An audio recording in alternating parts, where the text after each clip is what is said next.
Hi guys, आज मैं आपके लिए एक सस्पेंसफुल स्टोरी लाई हूँ।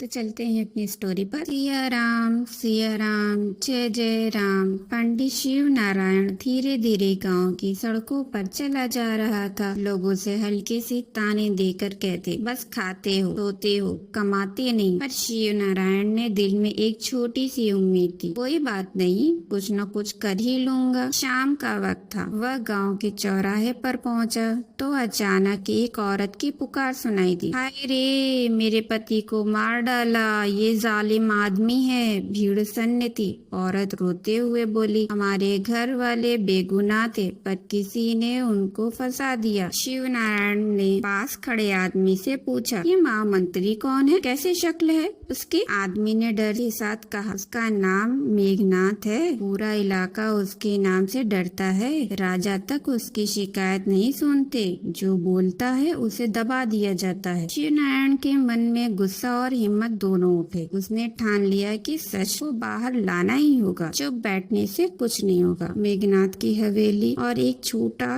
नौकर जो वहाँ रहता था। रात में शिव नारायण चुपके से मेघनाथ की हवेली के पास गया। खिड़की से झांका तो अंदर अंधेरे में भी चमक दमक थी। सुनहरे बर्तन की खनक, रेशमी पर्दे और एक बड़ा सा बेड। मेघनाथ और उसकी बीवी लवन्या खुशी खुशी बैठकर बातें कर रहे थे। आज हमने महल से क्या क्या निकाला है, बेचकर खूब पैसे आएंगे। उसके पास खामोशी से खड़ा एक नौकर कुणाल। उसकी आंखों में दर्द था। मेघनाथ ने उसे बार बार तंग करता, रात को बाहर सोने के लिए कह देता और कुणाल चुपचाप सह जाता। शिव नारायण ने कुणाल की हालत देखी और उसके दिल में दया जागी। चुपके से शिव नारायण ने कुणाल की चारपाई के पास रखी चाबियां उठाई और अंदर जाकर खाट के नीचे वही फटी पुरानी बोरी पाई जिसमें मेघनाथ अपनी चोरी किए हुए डायमंड और रिंग छुपा कर रखता था, पर डरता था मेघनाथ कभी भी जाता है। शिव नारायण ने एक अंगूठी चुपचाप निकाल ली, एक छोटी सी रिंग जो कल रात चोरी की गई थी, और धीरे धीरे बाहर निकल आया। उसका दिल तेज धड़क रहा था, पर उसके चेहरे पर संतोष भी था।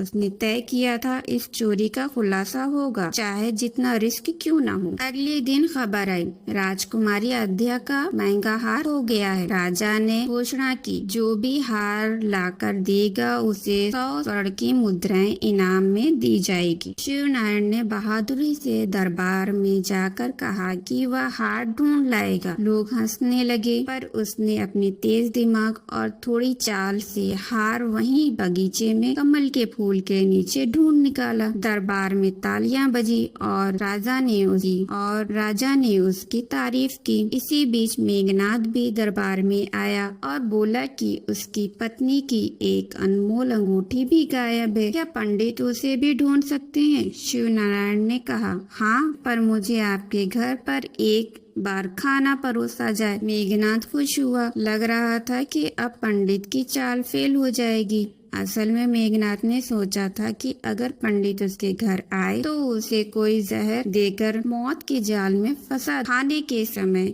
शिव नारायण ने शांति से एक तुलसी का पत्ता गिलास के नीचे रख दिया। उसे रखकर सबको आश्चर्य हुआ। उसे देखकर सबको आश्चर्य हुआ। अचानक पंखा चलने से वह पत्ता उड़कर बिस्तर के नीचे गिरा और पत्ता उसी फटी बोरी पर जा गिरा जहाँ मेघनाथ की चोरी संपत्ति छुपी हुई थी। शिव नारायण ने बोरी खुलवाई। अंदर से वही डायमंड रिंग और कीमती चीजें निकली जो राजमहल से गायब थी। हर कोई चौंक गया। राजा के चेहरे पर गुस्सा साफ नजर आ रहा था। मेघनाथ की चालें सबके सामने बेनकाब हो गई। कुणाल ने सबके सामने सच बता दिया, कैसे मेघनाथ ने राजकोष से निकली नकली खत बनाकर चीजें चुराई और कैसे उसने कुणाल को धोखा दिया। राजा ने तुरंत कदम उठाया। मेघनाथ की सारी बेईमानी की संपत्ति जब्त की गई और उसे दंडित किया गया। राजा ने पंडित शिव नारायण को अपना चीफ एडवाइजर नियुक्त किया और कहा कि अब वह राज्य में घूमकर पंडित शिव नारायण को अपना चीफ एडवाइजर नियुक्त किया और कहा कि अब वह राज्य में घूमेगा, लोगों की सुनवाई करेगा और जिनको न्याय चाहिए उनको दिलाएगा। कुणाल को भी मुआवजा और सम्मान मिला, उसकी इज्जत वापस की गई। मेघनाथ की जायदाद गरीबों में बांट दी गई ताकि जिनका नुकसान हुआ था वो ठीक हो सके। शिवनारायण ने इस बात पर कभी फक्र नहीं किया। वह रोज सुबह उसी सादगी से सड़कों पर निकलता, लोगों की सुनता, उनको